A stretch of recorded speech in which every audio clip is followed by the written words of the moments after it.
Hi hello నమస్తే welcome to my YouTube channel Ram of life.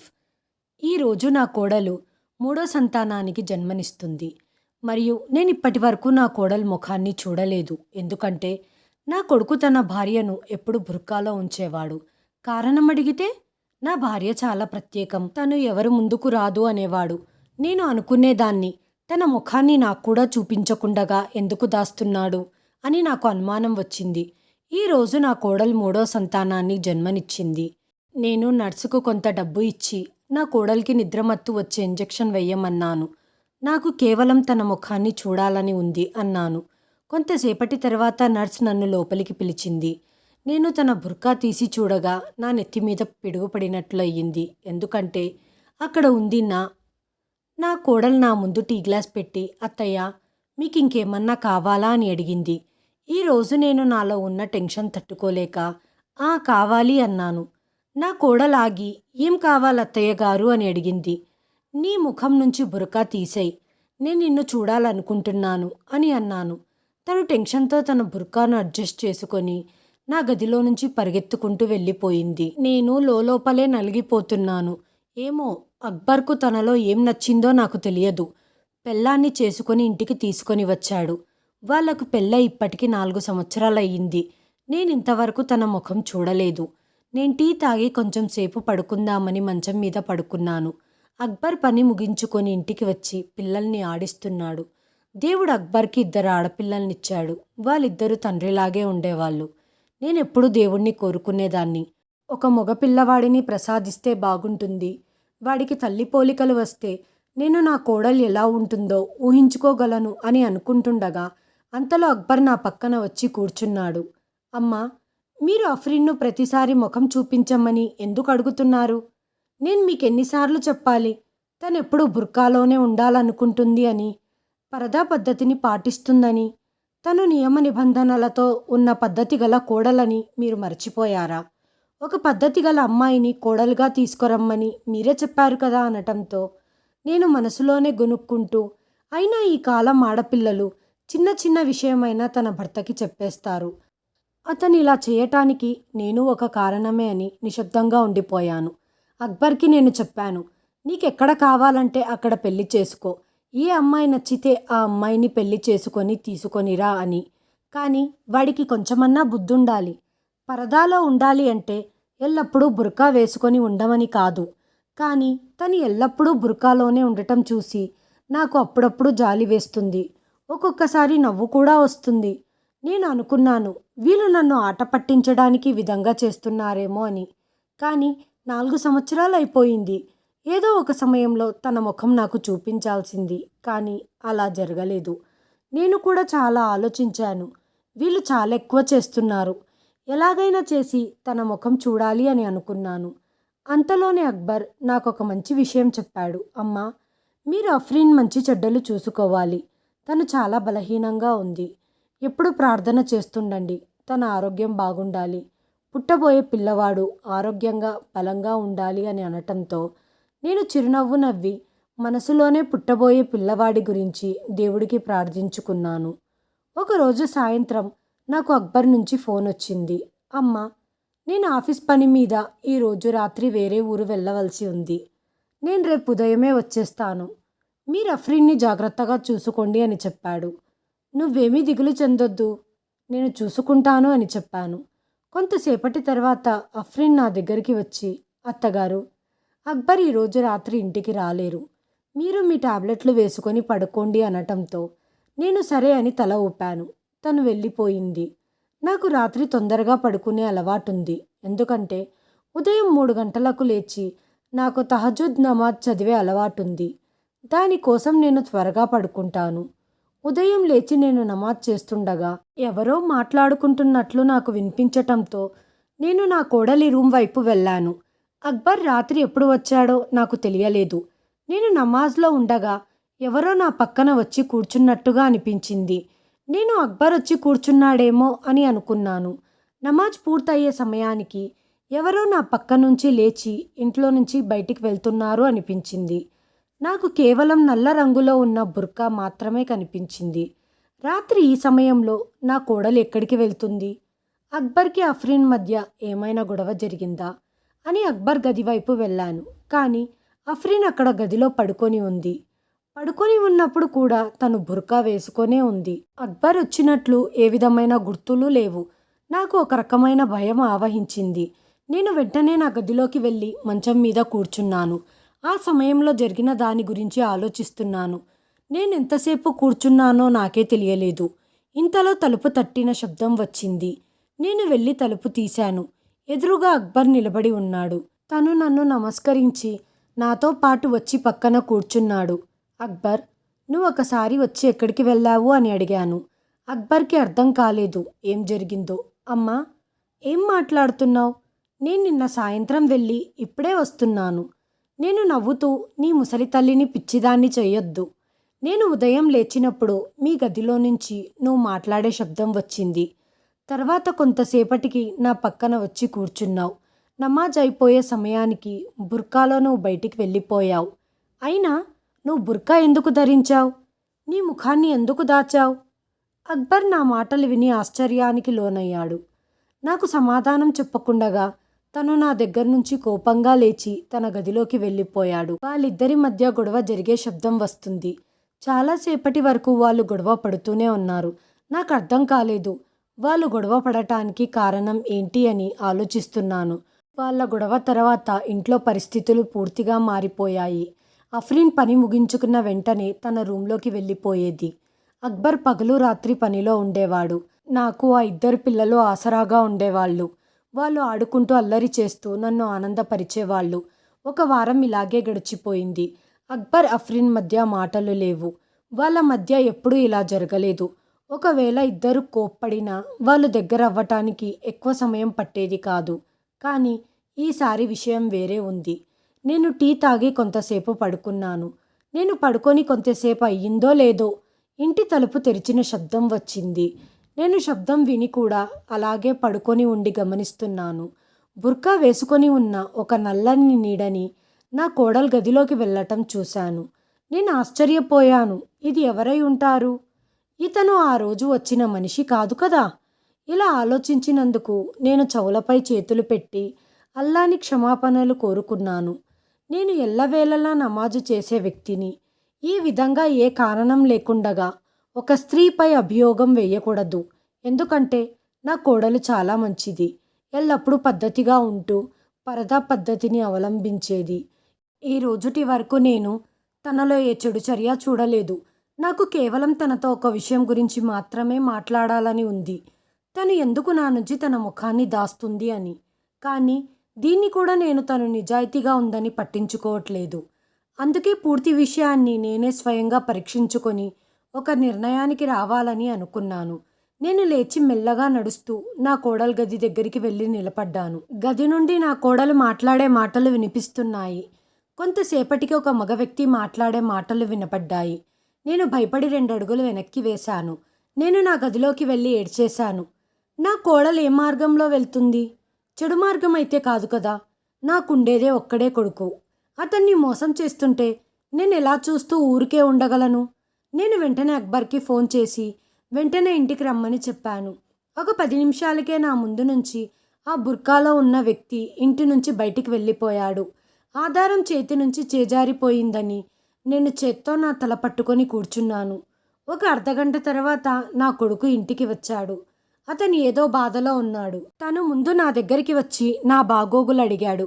నేను నా కొడుక్కి అర్థమయ్యేలా చెప్పాను. నేను బాగానే ఉన్నాను కానీ కోడలి పద్ధతే బాగోలేదు అన్నాను. నా మాటలు విన్న అక్బర్కి చెమటలు పట్టాయి. కోపంగా మళ్ళీ ఏం చేసింది అని అడిగాడు. నేను భయపడుతూ మనసులో అనుకున్నాను, అక్బర్ ఆఫ్రీన్కి విడాకులు ఇవ్వడు కదా. ఎందుకంటే వాళ్ళ మధ్య మాటలు లేవు. ఇంకా సమస్య పరిష్కారం కాలేదు. కానీ నేను నా కొడుకుని మోసం చెయ్యలేను. అతనికంతా జరిగినట్టే చెప్పేశాను. నీ నిజాయితీ కలిగిన పరదా పద్ధతి పాటించే భార్య గది నుంచి ఒక మగవాడి మాటల శబ్దం వినపడింది అనటంతో అక్బర్ ముఖం రంగు మారిపోయింది. మరియు కోపంగా అరుస్తూ అఫ్రీన్ బయటికి రా అన్నాడు. అఫ్రీన్ బాగా భయపడిపోయింది. భయంగా తను బయటికి వచ్చింది. తన చేతులు వణికిపోతున్నాయి. నేను అక్బర్ని గమనిస్తున్నాను. కోపంగా అతని ముఖం ఎర్రబడింది. అక్బర్ కోపంగా, అమ్మా ఏం జరిగిందో చెప్పు అన్నాడు. అఫ్రీన్, ఈరోజు నీ గదిలోకి ఎవరొచ్చారు అని అడిగాను. అఫ్రీన్ ఏడ్చేసింది. అత్తయ్య, మీరు అబద్ధం చెప్పొద్దండి. నా గదిలోకి ఎవరొచ్చారో తెలియదు. నాకు ఈరోజు ఆరోగ్యం బాగోలేదు. నేను పడుకొని ఉన్నాను అనటంతో అక్బర్ అనుమానంగా నన్ను చూశాడు. అఫ్రీన్, నువ్వు నిజం చెప్పు. ఈరోజు నిన్ను కలవటానికి ఎవరో వచ్చారు అనటంతో అఫ్రీన్ చెవులు పట్టుకొని, ఆ అల్లా మీద ఒట్టు, నా మీద ఎందుకు ఇంత పెద్ద పెద్ద అపనిందలు వేస్తున్నారు? మొదటి నుంచి మీకు నేనంటే ఇష్టం లేదు. నన్ను మీ కోడలుగా అంగీకరించలేకపోతున్నారు. ఎల్లప్పుడూ నాకు వ్యతిరేకంగా ఏదో ఒక పని చేస్తుంటారనటంతో అక్బర్ కోపంగా పైకి లేచాడు. నేను అతని చేయి పట్టుకొని కూర్చోబెట్టాను. అఫ్రీన్, నేనేదో తప్పుగా అర్థం చేసుకొని ఉంటాను. నువ్వు వెళ్ళి రెస్ట్ తీసుకో అన్నాను. అక్బర్ నన్ను ఆశ్చర్యంగా చూస్తూ ఉండిపోయాడు. అఫ్రీన్ గదిలోకి వెళ్ళిపోయింది. అక్బర్, తనని మనము రెడ్ హ్యాండెడ్గా పట్టుకుందాం. తనెప్పుడు తప్పించుకోలేదు. అక్బర్ ఏదో ఆలోచిస్తూ తల ఊపాడు. అఫ్రీన్ రోజు ఇంటి పనులు పూర్తి చేయటం, పిల్లల బాగోగులు చూసుకోవటం, నా బాగోగులు కూడా చూసుకుంటూ ఉంటుంది. ప్రతిఫలంగా ఈరోజు తన ఆరోగ్యం బాగోలేదు. తన గురించి ఆలోచిస్తూ నా మనసులో బాధపడుతూ ఉన్నాను. నేను ఆలోచిస్తూ ఉండేదాన్ని, అసలు రహస్యం ఏంటి అని. రోజులు గడుస్తూ ఉన్నాయి. తన కడుపు పెరుగుతూ ఉంది. కానీ ఈరోజు వరకు నేను తన ముఖాన్ని చూడలేదు. నేను తన ముఖాన్ని చూడటానికి తహతహలాడుతున్నాను. ఒకరోజు జోరుగా వర్షం పడుతుంది. అక్బర్ పనిచేసే చోటు ఇరుక్కుపోయాడు. నేను నా గదిలో కూర్చొని నమాజ్ చదవడంలో బిజీగా ఉన్నాను. నేను ఆ సమయంలో ఇంట్లోకి ఎవరో దూరడం గమనించాను. నేను వెంటనే నా గది కిటికీ దగ్గరికి వెళ్ళి నిలబడ్డాను. నేను అప్పుడే చూశాను, అదే వ్యక్తి బుర్కా వేసుకొని గదిలోకి వెళ్ళాడు. నేను వెంటనే లేచి అక్బర్కి ఫోన్ చేశాను. అమ్మా, నేను దారిలోనే ఉన్నాను. 5 నిమిషాలలో ఇంటికి చేరుకుంటాను అన్నాడు. కొద్దిసేపటికి అక్బర్ ఇంటికి వచ్చేశాడు. నేను చెప్పాను, బుర్కా వేసుకున్న వ్యక్తి నీ భార్య గదిలోకి వెళ్ళాడు అని. వర్షం ఆగిపోయింది. అక్బర్ తన గది దగ్గరికి వెళ్ళి నిలబడ్డాడు. తను గాబరా పడుతున్నాడు. మెల్లగా కింద కూర్చున్నాడు మరియు ఏడవసాగాడు. నేను ఆశ్చర్యంగా అక్బర్ని చూస్తూ ఉన్నాను. ఏం జరిగింది అక్బర్? ఎందుకు ఇలా ఏడుస్తున్నావు అని అడిగాను. కొద్దిసేపటికి లేచి నిలబడ్డాడు. వెళ్ళి తలుపు చాటున దాక్కున్నాడు. బుర్కా ఉన్న వ్యక్తి గది నుంచి బయటికి వచ్చి ఇంట్లో నుంచి బయటికి వెళ్ళిపోయాడు. నా కోడలు గది నుండి బయటికి వచ్చి అటూ ఇటూ చూసి ఎవరు చూడటం లేదు కదా అని నిర్ధారించుకొని గదిలోకి వెళ్ళిపోయింది. అక్బర్ నా గదిలోకి వచ్చాడు. అక్బర్, నువ్వెందుకు అతన్ని పట్టుకోలేదు? నీకంతా అనుకూలంగానే ఉంది కదా అనటంతో, అమ్మ, ఇంకొద్ది రోజుల్లో తన డెలివరీ అవుతుంది. ఈ లోపల నేను ఏదైనా తొందరపడితే కడుపులోని బిడ్డకి ఏదైనా ప్రమాదం జరగవచ్చు. అందుకే నేను పట్టుకోలేదు. తన డెలివరీ వరకు ఆగుదామనటంతో నేను నిశ్శబ్దంగా నిలబడిపోయాను. 4 రోజుల తర్వాత నా కోడలు పురిటి నొప్పులతో బాధపడుతూ, అత్తగారు, నాకు డెలివరీ టైం వచ్చినట్లుంది. నన్ను తొందరగా హాస్పిటల్కు తీసుకెళ్ళండి అని చెప్పింది. నేను నా కొడుకు అక్బర్కి ఫోన్ చేసి చెప్పాను. అక్బర్ వెంటనే వచ్చేశాడు. నా కోడల్ని హాస్పిటల్కి తీసుకెళ్ళాము. తన ముఖం చూడటానికి ఇదే మంచి అవకాశం అనుకుంటూ నా మదిలో ఏవేవో ఆలోచనలు వస్తున్నాయి. నేను వెంటనే నర్స్ దగ్గరికి వచ్చి, నా కోడలు డెలివరీ అయిన తర్వాత తనకు మత్తు ఇంజెక్షన్ ఇవ్వండి, నేను తన ముఖం చూడాలి అనటంతో నర్స్ నా వైపు ఆశ్చర్యంగా చూసింది. నేను కొంత డబ్బు ఇచ్చేసరికి తను ఒప్పుకుంది. మీ కోడలు డెలివరీ అయిన తర్వాత నేను మీ పని చేస్తాను అని చెప్పింది. 3 గంటల తర్వాత నర్స్ బయటికి వచ్చి, మీకు శుభాకాంక్షలు, మీకు మనవడు పుట్టాడు అని చెప్పింది. నా ఆనందానికి అవధుల్లేవు. నేను దేవుణ్ణి మొక్కిన మొక్కులు తీర్చాడు అనిపించింది. కొంతసేపటి తర్వాత నర్స్ నన్ను గదిలోకి రమ్మని సైగ చేసింది. నేను టాబ్లెట్స్ తీసుకొని తన గదిలోకి వెళ్ళాను.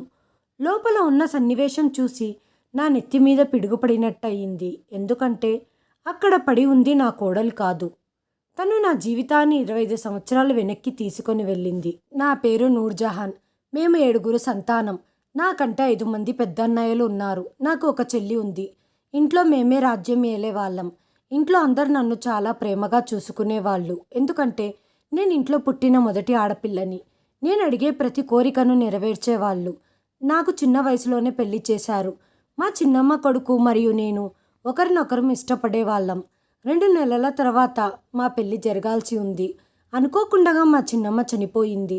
ఆ పరిస్థితులలో నాకు సిగ్గుగా ఉండి మాలిక్కు నేను ఆసరాగా నిలబడలేకపోయాను. కానీ ఆ బాధ్యతను నా చెల్లి అయిన నస్రీన్కు ఇచ్చాను. తానే మాలిక్ను చూసుకుంటూ ఉండేది. నేను నా సందేశాన్ని నస్రీన్ ద్వారా మాలిక్కు పంపేదాన్ని. ఆ రోజు చిన్నమ్మ చనిపోయి 40 రోజులకు దినం జరుగుతుంది. ఇంట్లో కార్యక్రమాలన్నీ నేనే చూసుకుంటున్నాను. బాగా అలసటగా ఉండటంతో నేను మిద్దె మీద ఉన్న రూమ్కి విశ్రాంతి తీసుకుందామని వెళ్ళాను. అంతలో మాలిక్ అక్కడికి వచ్చి ఇలా చెప్పాడు. నేను మీకు క్షమాపణలు కోరుకుందామని వచ్చాను అని అనటంతో నేను ఆశ్చర్యపోయాను. ఇంతకీ మీరు ఏ విషయానికి క్షమాపణలు చెప్పాలనుకుంటున్నారనటంతో అతను ఏడుస్తున్నాడు. నాకు ఏడుపొచ్చేసింది. మాలిక్, ఇలా ఏడవడం వల్ల చిన్నమ్మ ఆత్మకు శాంతి కలగదు. ఆమె ఆత్మ కూడా బాధపడుతుంది అన్నాను. నేనిప్పుడు ఏమి చెప్పబోతున్నానో దానికి అమ్మ ఆత్మ నిజంగానే బాధపడుతుంది అన్నాడు. అతడు నా ముఖంపై 3 సార్లు తలాక్ తలాక్ తలాక్ అని చెప్పి వెళ్ళిపోయాడు. నేను నిస్సహాయంగా నిలబడి నాకెందుకు ఇలా జరుగుతుంది అని ఆలోచిస్తూ ఏడవసాగాను. ఇంతలో కింది నుంచి గట్టి అరుపులు వినపడ్డాయి. నేను పరిగెత్తుకుంటూ కిందికి వెళ్ళాను. కింద నా చెల్లెలు నస్రీన్ కనబడటం లేదు అని అన్నారు. నేను నస్రీన్ గదికి వెళ్ళాను. అక్కడ ఒక ఉత్తరం ఉంది. నేను మాలిక్ ఒకరినొకరు ప్రేమించుకున్నాము. నాకు తెలుసు, ఒకవేళ మా ఇద్దరి పెళ్లి గురించి ఇంట్లో ప్రస్తావన తెస్తే ఇంట్లో పెద్ద భూకంపం వస్తుంది. మేమిద్దరం విడిపోవాల్సి వచ్చేది. ఇద్దరు అక్క చెల్లెలు ఒకరితో వివాహం చేసుకోకూడదు. అందుకే నూర్జహాన్కు మాలిక్ తలాక్ ఇచ్చేస్తాడు అని ఉంది. ఈ ఉత్తరం చదివిన నాకు విషం మింగుతున్నట్టుగా ఉంది. ఆ ఉత్తరం చదివి నేను కింద పడిపోయాను. నా చెల్లెలు నాకు వెన్నుపోటు పొడుస్తుందని నేను ఊహించలేకపోయాను. పెళ్లి కుదిరిన తర్వాత నేను సిగ్గు వల్ల మాలిక్తో మాట్లాడలేకపోయాను. చిన్నతనం నుంచి ఒకరినొకరు ఇష్టపడే వాళ్ళం. కానీ అనుకోకుండా ఇలా జరిగిపోయింది. నేను ఎలా తట్టుకోగలను? నన్ను నేను తిట్టుకుంటున్నాను. నా భర్తతో నా చెల్లెల్ని దూరంగా ఉంచాల్సింది. అమ్మ నా దగ్గరికి వచ్చి ఉత్తరం లాక్కుంది. నాకు ఏమైందో తెలియదు. కళ్ళు తిరిగి పడిపోయాను. నాకెప్పుడైతే మెలకువ వచ్చి చూశానో నా 5 అన్నలు నా చుట్టూ కూర్చొని ఉన్నారు. నాతో ఈ విధంగా అన్నారు. మేము మాలిక్ మరియు నస్రీన్లను ఏ పాతాళంలో దాక్కున్నా బయటికి తీసుకొని వస్తాము. వాళ్లకు దారుణమైన శిక్ష విధిస్తాము అని అన్నారు. నేను వాళ్ళకి చేతులు జోడించి, మీరు దయచేసి ఇలాంటి పనేం చెయ్యొద్దు. నేను జీవితంలో వాళ్ళ ముఖాలు చూడదలుచుకోలేదు అన్నాను. ఆ రోజు తర్వాత వాళ్ళిద్దరి గురించి ఇంకెప్పుడు ఇంట్లో ప్రస్తావన రాలేదు. ఇక ఇక్కడి నుండి నా జీవిత పరీక్ష మొదలయ్యింది. మా నాన్న నాకు సంబంధం చూడ్డం మొదలుపెట్టారు. మీ అమ్మాయికి మంచి గుణాలుంటే అతనెందుకు తలాకిచ్చి వెళ్ళిపోయాడు అని అడిగేవారు. నాకు చాలా సంబంధాలు వచ్చేవి. కానీ ఈ కారణంగా వాళ్ళు వద్దు అని సమాధానం చెప్పేవాళ్ళు. నాకు ఇదంతా భరించాల్సి వచ్చేది. నేనెప్పుడూ ఇదే ఆలోచనల్లో ఉండేదాన్ని. నిద్రలు లేని రాత్రులు చాలా గడిపాను. రాత్రంతా ఏడుస్తూ ఉండేదాన్ని. చివరికి నా పరీక్ష ముగిసింది. నాకు సలీం రూపంలో సమాధానం వచ్చింది. నేను సలీంని పెళ్లి చేసుకొని వాళ్ళ ఇంటికి వచ్చేశాను. ఆయన నాకు ప్రపంచంలో ఉన్న ప్రేమనంతా అందించారు. ఏదైనా అడిగిందే తడువు వెంటనే తెచ్చిపెట్టేవాళ్ళు. కానీ నేను నా మనసులో నుంచి నా చెల్లెలిచ్చిన చేదు జ్ఞాపకాలను తీయలేకపోయాను. అందుకే నా భర్తను వేరే ఆడవాళ్ళ నుంచి దూరంగా ఉంచేదాన్ని. ప్రతి అమ్మాయి నుంచి నా భర్తను దాచి ఉంచేదాన్ని. ఆయన దగ్గరికి వచ్చే ప్రతి అమ్మాయి మీద నాకు అనుమానంగా ఉండేది. అందుకే నేను అక్బర్కి సంబంధం ఏమీ చూడకుండగా, నీకిష్టం వచ్చిన అమ్మాయిని పెళ్లి చేసుకొని తీసుకురా, కానీ నాది ఒక షరతు. నువ్వు తెచ్చే అమ్మాయి నీతివంతురాలై ఉండాలి, పద్ధతి గల అమ్మాయి ఉండాలి, పరదా పద్ధతిని పాటించాలి అనటంతో అక్బర్ నా మాటను శిరసా వహిస్తూ ఒక పరదా పద్ధతిని పాటించే అమ్మాయిని పెళ్లి చేసుకొని తీసుకొని వచ్చాడు. కానీ ఈరోజు ఆ పరదా బండారం బయటపడింది. నేను గదిలో నుంచి బయటికి వచ్చాను. నా మనవణ్ణి తీసుకొని ముద్దాడుతూ ఉన్నాను. అక్బర్ సైలెంట్గా నన్ను చూస్తూ ఉన్నాడు. 3 రోజుల తర్వాత అఫ్రీన్ ఇంటికి వచ్చేసింది. తన ఆరోగ్యం బాగున్నట్టు అనిపించింది. నేను తన పక్కన కూర్చొని మనవణ్ణి ముద్దాడుతూ ఎలా ఉంది అఫ్రీన్ అని అడిగాను. నాకు నా కోడలు కళ్ళు మాత్రమే కనిపిస్తున్నాయి. కళ్ళల్లో చాలా ఆందోళన కనబడుతుంది. తను సైలెంట్గా కూర్చొని ఉంది. అఫ్రీన్, నాకు నిజం చెప్పు, నువ్వెందుకు నిజం చెప్పట్లేదు అన్నాను. తను ఏడుస్తూ, మా అమ్మ 8 సంవత్సరాల క్రితం క్యాన్సర్తో బాధపడుతూ తన చివరి శ్వాస వదిలింది. తను చనిపోయే చివరి క్షణం వరకు ఆమె మిమ్మల్ని తలుచుకునేది. తను అంటుండేది, నాకు నూర్జహాన్ యొక్క బాధ నన్ను దహించి వేసింది అని. చివరాఖరకు నాకు ఏమీ దక్కలేదు. మాలిక్ని పొందడానికి నేను నా రక్త సంబంధాన్ని దూరం చేసుకున్నాను. అక్కకు ద్రోహం చేశాను. కానీ ఇంత చేసిన చివరకు మాలిక్ నా వాడు కాలేకపోయాడు. అంటూ అమ్మ బాధపడుతూ ఉండేది. అఫ్రిన్ మాలిక్ మరియు నస్రీన్ల కూతురు. నేను ఎప్పుడైతే నర్సుకు డబ్బులిచ్చి తనకి మత్తింజెక్షన్ ఇవ్వమన్నానో అప్పుడే నేను గదిలోకి వెళ్ళి చూసినప్పుడు మంచంపై 25 సంవత్సరాల క్రితం నా చెల్లెల్ని చూసినట్టుగా అనిపించింది. అఫ్రిన్ పూర్తిగా తన తల్లి నస్రీన్ పోలికే. అఫ్రిన్ మాట విని నేను ఆశ్చర్యపోయాను. ఏం జరిగింది అని అడిగాను. అఫ్రిన్ ఏడుస్తూ తన గాథ చెప్పింది. నాకు ఊహ తెలిసినప్పటి నుంచి ఎప్పుడూ అమ్మ నాన్న గొడవ పడుతూనే చూశాను. నాన్న ఎప్పుడు అమ్మతో గొడవ పడేవాడు. గొడవ పడుతూ ఈ విధంగా చెప్పేవాడు, నీలాంటి బొగ్గుని నమ్ముకొని వజ్రం లాంటి నూర్జహాన్ను వదులుకున్నాను అని. నాన్న మిమ్మల్ని మర్చిపోలేకపోయారు. మీ జ్ఞాపకాలతో పిచ్చివాడిలా తిరిగేవాడు. అమ్మ ఇదే దిగులుతో చనిపోయింది. నాకు అక్బర్కి జరిగిన పెళ్లి కూడా చాలా యాదృచ్ఛికంగా జరిగింది. మిమ్మల్ని చూడగానే నా వెన్నులో వణుకు పుట్టింది. నేను మిమ్మల్ని వెంటనే గుర్తించాను.